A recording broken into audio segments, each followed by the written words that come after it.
I'm really pleased to see all of you here today on such a crazy day on this campus. Feels like a good time to be in this auditorium talking about something that we all care about. For those of you that don't know me, I'm Anno. I'm the Dean of the School of Information. And I'm really delighted that you're here to talk about Towards Inclusive Tech. This conference is hosted by the School of Information along with the Berkeley Haas Center for Gender and Equity and Leadership, the UC Berkeley Division of Equity and Inclusion, Center for Long-Term Cybersecurity, and GitHub.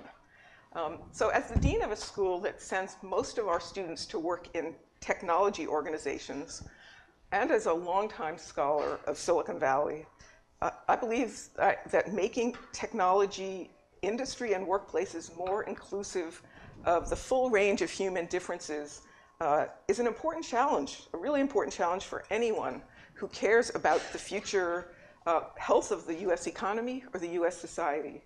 If we want to design, just to talk about tech, we want to design accessible, secure, high quality technology products and services, or if we, by extension, want secure, trustworthy, meaningful online communities, we need to focus on making tech more inclusive.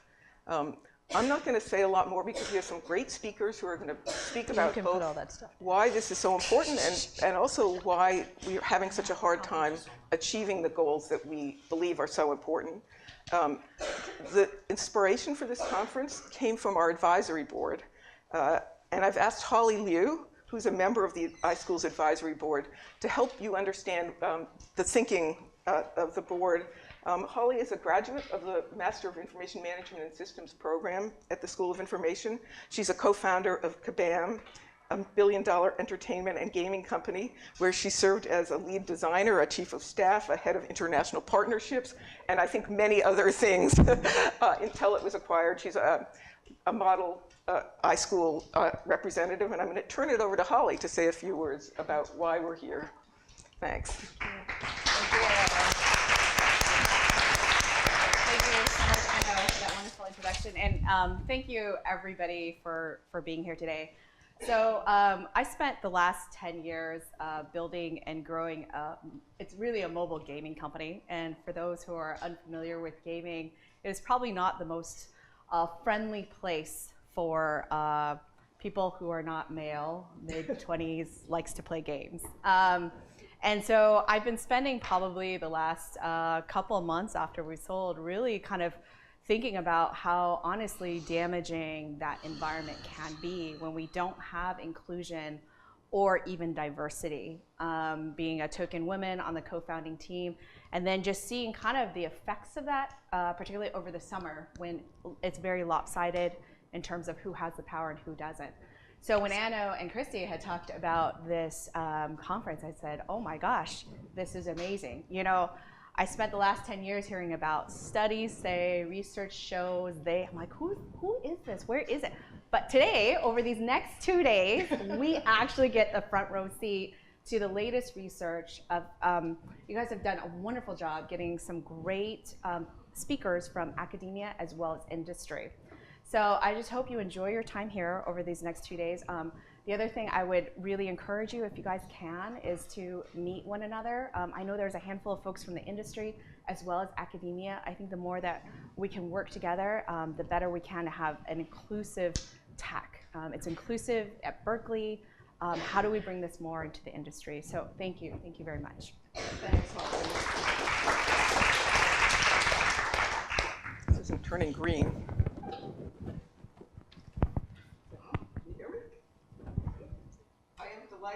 Now to introduce my colleague, Laura Tyson, who's a distinguished professor of the graduate school at the Haas School of Business. Laura has an amazing professional career behind her, and I'm sure ahead of her as well. She served as the dean of the London School of Business. She was dean of the Haas School of Business here. Prior to that, she served in the Clinton administration, both as the chair of the Council of Economic Advisors and as the director of the National Economic Council. Today, she's the director of the Institute for Business and Social Impact and co-founder of the Center for Equity and Leadership at the Haas School, a co-sponsor of this event. And she has recently done research, I think really important research, on the links between gender equity and economic performance. So I'm going to turn it over to Laura now. Thank you very much. Thank you. Thank you all for coming. I want to just start with a personal note. With Anno and I have known each other for a very long period of time. I think we have been pioneers in our fields. And what's really interesting to me, and somewhat depressing to me, I would say, is that I would have thought after all of these years, some of these issues would have been addressed and disappeared. And actually, particularly in technology, in the past 12 months, they've actually reared their head with a vengeance. It's really quite remarkable. So I think this is a really important gathering. I think that we know there are lots of facts, and you'll hear lots of facts about the gender issue, both in terms of share of the technology workforce, share of the software workforce, share of women entrepreneurs, share of Silicon Valley venture firms. I mean, the shares are dramatically lower than the share of women in the overall labor force. So you'll hear those numbers.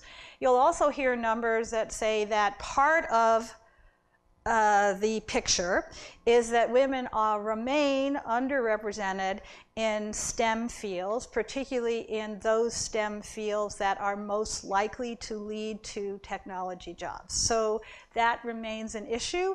It actually hasn't changed very much in the last decade. The percentage of women who are enrolling in computer science or engineering as undergraduates has remained roughly the same, less than 20%. So basically we have persistent gender gaps in all levels of employment, including up to the top leadership levels, and those gender gaps get more extreme as you move up to top levels. And we have persistent gender gaps in education. So the question is why, and what can be done about it? Now, I want to point out that we recently had an explanation of why. I don't think most people in this room are going to agree with this explanation, but the Google letter writer said that it's biological differences in preferences and abilities. Okay, they're just gender differences in preferences and abilities, and they show up in differences in education and differences in share of workforce and differences in share of leadership in the tech industry. There's very little research that supports that statement. There is, however, a ton of research, and it's ongoing every day, and a lot of it is happening on this campus. And I had the opportunity to review most of it for a report I did with the UN. There's a ton of research that suggests that the causes of these persistent gender gaps lie elsewhere. They don't lie in biological differences. They lie in adverse social norms and expectations. What is it appropriate for a woman to do? This is a problem for both men and women. Women have social norms which they embody. So young girls thinking about, are they going to do STEM? Are they going to play war games? Are they going to get involved in coding? They have to go through the signals that are coming from their family, from their peer groups, from their teachers, trying to figure out what they want to be. So adverse social norms, and then that just stays with you forever. In terms of, I have been struck by things I've seen recently about a social networking site for junior faculty, associate faculty, and graduate students in economics. And this undergraduate at Berkeley did this brilliant thing. She went to the social networking site, and she basically used data analytics to measure the words said about women and the words said about men. I cannot tell you the difference. Okay, for men, it was like things like Nobel Prize, like Pareto optimality, an economics term. For women, it was like tits, babe. I mean, give me a break. These are scientists, supposedly. You see the adverse norms. You see them holding on to a set of expectations about who women are, what they want, what they can do. So there are huge amounts of work to be done on that. There's a huge amount of work to be done on implicit biases. We actually know from research, experiment after experiment, that if There are different biases in terms of how you recruit women, how you advertise for position, how you promote women, issues of pay equity, all of those things. There's a bias of decision makers to favor the dominant gender group, in this case, men. So we've got to deal with that. We've got to deal with insufficient legal protections at the workplace in terms of enforcing pay equity. In terms of enforcing, by the way, this is a problem around the world, violence against women in the workplace. Violence against women in the workplace. Okay, there are legal restrictions against that, but the enforcement of that around the world is very uneven. I want to bring up gender gaps in care, unpaid care, because I personally feel like part of what we're all dealing with here is the fact that outside the workplace, there are gender gaps in the division of that other part of labor that we all do, and that is unpaid care at home, household care, care work. And then there are gender gaps in access to finance. You're going to hear that tomorrow, I think, in terms of a panel about venture capital. What is the access of a woman with a good idea to getting venture capital? Is there a bias against her? Is there an adverse social norm against her? The reason I wanted to bring these up, because these are other explanations, and there's research being done all the time to confirm that all the things I mentioned are very important, not just in technology, but in every sector of the economy, not just in the US, but around the world. Around the world, we are talking about a persistent set of problems. The good news is we also, while looking at the causes of the problems, the structural causes of the problems, we're learning more and more about what works. And I hope you hear about some of the things that work. I'm going to just start with one simple explanation. A good friend of mine is named Frida Klein. She does a lot of advising of the technology firms about gender. She was very involved in what happened at Uber. Her position is, until an organization says that one of its top 3 priorities is gender equity in the workplace, they won't actually achieve any success. Because even if you start doing things around it, but you're not really, what really matters is I'm going to have the smartest engineer, and well, if that happens to be, gee, I think it might be a biological difference, I'm going with that guy, you won't make a lot of progress. So you need to have top-level leadership, commitment. This is something we want to do. Why do you want to do it? Because the business returns are substantial. And that I will just leave you with that. There's a lot of things where we can sort of talk about the right ways to recruit women, the right ways to promote women, the right ways to look at, to do pay equity reviews, the right ways to train, allocate projects. There's all of that good work on what works. But there's also really good work on the fact that there are significant business returns to this over time in terms of access to talent, better design of products for consumers, attracting shareholders who actually care about these issues when they decide what companies to invest in. We saw that when you really go way off the line, you are going to get a big shareholder response. And of course, that we've seen that in Uber. So there's a list of what can be done. There's a very powerful business case for doing it. That's why we introduced the Center for Gender and Equity Leadership at Haas, and that's why we're delighted to be a co-sponsor of this event. And I would urge all of you in what you do to think about ways that you can affect your own environment to address the challenges here today. Let me just finally end, because it's almost like I think we should show the film. I happened to see Hidden Figures recently, and for those of you who haven't seen it, it is a monumentally important movie, and it's a very moving movie as well. It's a very real movie as well. The courage of those women, the commitment of those women, the contributions of those women, remarkable, in an environment which was not at all welcoming. So part of what we all need to do is both create more welcoming environments, but frankly also stand up when the environment is not welcoming and do your job and make sure that you are recognized for it. So thank you.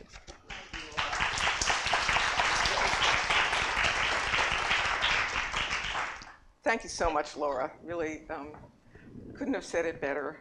I think that I just want to, Laura commented, you know, I'm sure I was an affirmative action admit to my undergraduate institution. I'm sure I was. I was the first class of women at a small liberal arts school.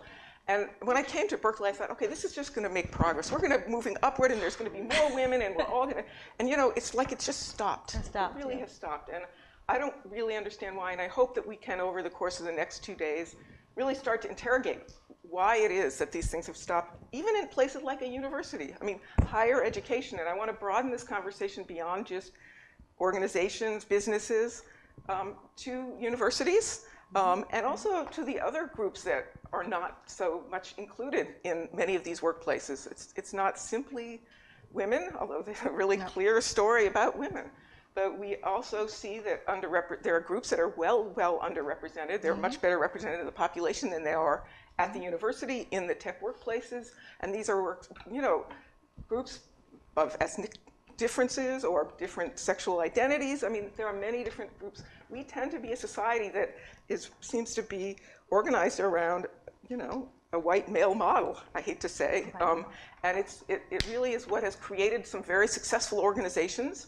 You know, Silicon Valley has grown enormously fast and enormously successfully. I mean, I can't even believe I studied these companies 30 years ago, and they were just small startups. People in the East Coast used to say, oh, they'll just get wiped off the map. They're not going to survive. And they are the biggest, most powerful companies in the world today, and yet they're more white and more male and less inclusive than a lot of the organizations that preceded them. What is the story? I mean, I think we need to understand what the story is about how we got to this. I think there are a lot of stories. And then, as Laura said, what can we do? I mean, we need to start developing strategies for addressing this head on. But I want to turn this over now to Oscar Dubon. Oscar is the Vice Chancellor for the Division of Equity and Inclusion at UC Berkeley. He was appointed by Chancellor Christ in July 2017 to lead the campus's commitment to upholding diversity, equity, and inclusion as central tenets of excellence, including scholarship, building community, and providing a campus environment that welcomes and supports all of its students, faculty, and staff. He's also, by the way, a professor of materials science and engineering and a faculty scientist at the Lawrence Berkeley National Lab. Please join me in welcoming Oscar. Thank you very much, Anna. I'm really, truly delighted to be here, not just as an administrator for the last 2.5 months, but also as a person who has really been involved in the STEM field since I was 17 years old, when I started as a freshman at UCLA. Before I was Vice Chancellor, I was also Associate Dean for Equity and Inclusion in the College of Engineering. And I did that for about 5.5 years. And the reason why that position came to be in that form at that point was because the students articulated a deficiency, a lack of attentiveness, a lack of commitment in the college to really move forward in the diversity and inclusion space. I think there are always many good intentions, but we always find ways to prioritize other parts of our organizations as being more important. And sometimes certain actions are necessary to really bring back the spotlight and create the type of energy behind a movement.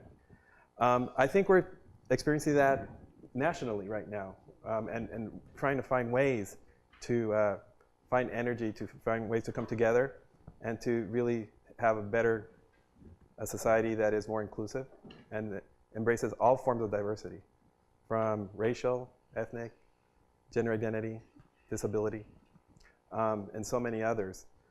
Tech is really, in some sense, a poster child of the challenges. And for California, it's extremely important. When you look at our economy, it's really the tech field specific, tech sector. And I say tech sector specifically, not including even other STEM fields, as was mentioned. This is the hardest nut to crack. And we still remain in a very challenging situation.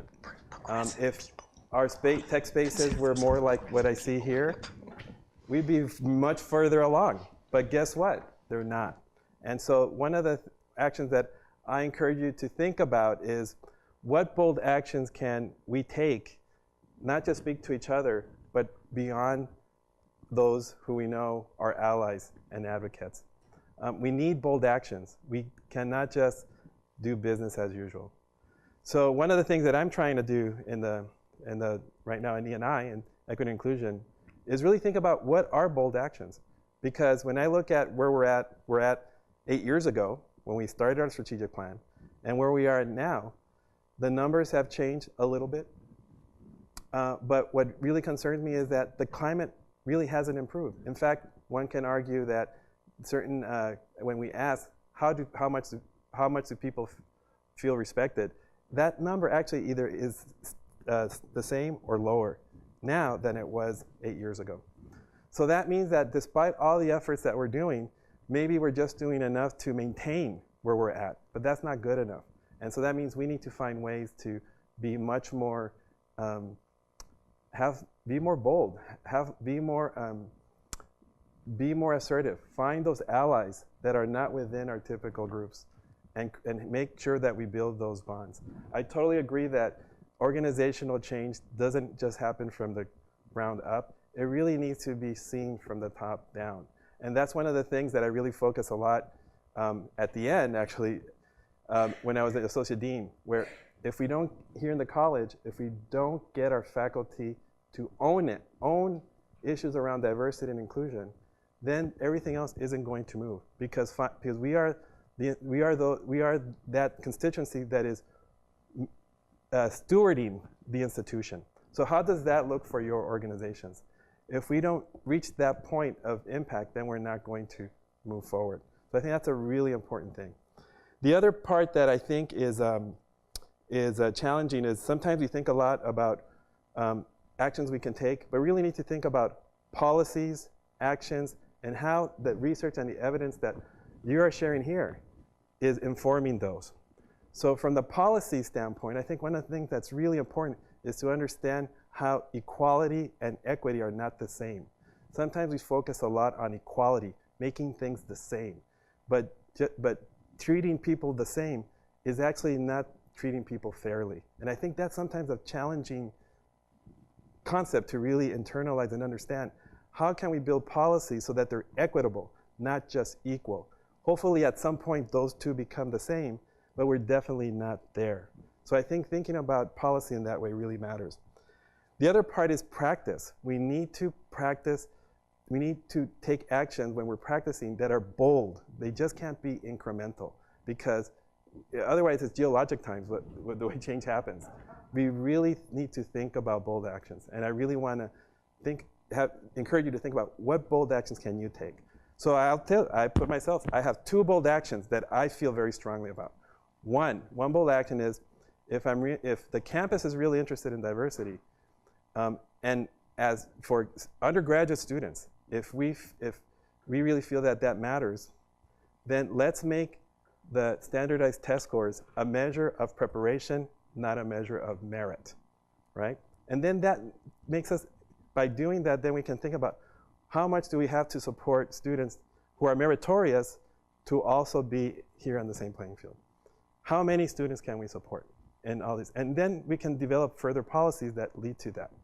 From a faculty standpoint, I would love to make actual evidence of achievements in diversity and inclusion a requirement, just as is scholarship, for obtaining the most qualified candidate for an application, for a position.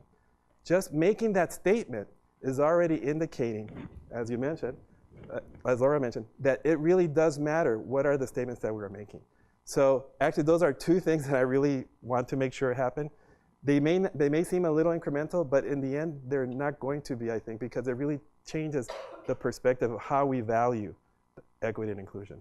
I think the final thing around tech is 2 more things. One is tech and industry. I just want to let you all know, if you're in the industry, the climate of tech and industry impacts the climate of tech at the university and vice versa. So when we have our students go to internships and they go to, say, tech startups, they come and tell us how rough the climate is, okay? So, and then they come here, and those students feel a different type of negative climate toward their activities. And so there is a feedback process, and this is not just that way, it's also the other way. When our students graduate and have been, what I would say, in a negative climate, they're either perpetuators of that climate, or they already have been exposed to a climate that leads to other types of barriers. Okay, so these are connected processes. The last thing I would say is, I think the biggest challenge right now, one of the biggest challenges for tech is that many of us understand the value of diversity in innovation in terms of collective intelligence and other ways of thinking about how diversity matters, but we really haven't internalized it. And especially those who are the decision makers really haven't internalized it as not just making business sense, but actually making innovation sense. That diversity itself is actually an important engine for innovation. And so I think to push that discussion forward is essential in tech. And I still don't know exactly how we're going to do that, but we need to start early on in people's career, and we need to make sure that it goes all the way up to the top in leadership. So with that, thank you very much, and welcome. And I'm just really thrilled that this is happening and that the iSchool has really launched this amazing program. So thank you.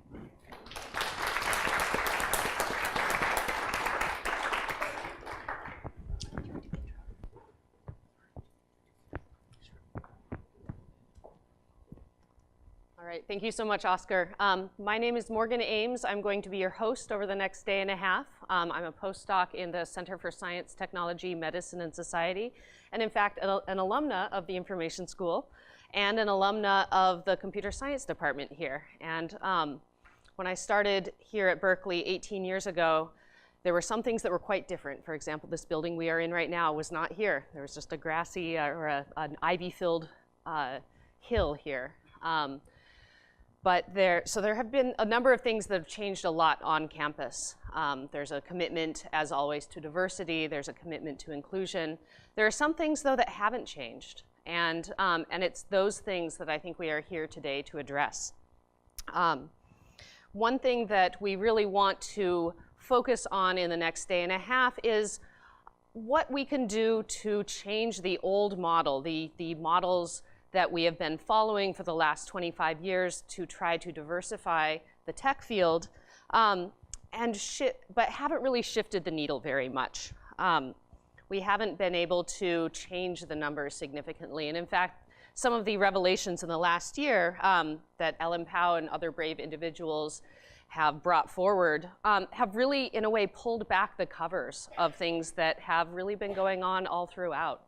And I think it is our role in our conversations the next day and a half to, rather than turn away, to really look at those things very bravely and continue to address them. Industry and academia have often been on two separate tracks when it comes to these sorts of questions. One thing that we want to do in the next day and a half is to foster conversations across these two, this break between them. We want to talk about possibly new kinds of research that we want to foster, new practices that industry might follow based on current research, and new opportunities for collaborations between these two groups. I really want to emphasize that this conversation, or this conference, is meant to be a conversation. We don't want to just be up here talking as I am now, but we really want lots of audience participation. We want lots of respectful, constructive comments throughout, and in fact, our panels in particular are structured to allow lots of time for this. We will have microphone runners, just a little bit of logistics. If you have, during the kind of conversational part of a panel, if you have a question, just please raise your hand. We'll have microphone runners moving around.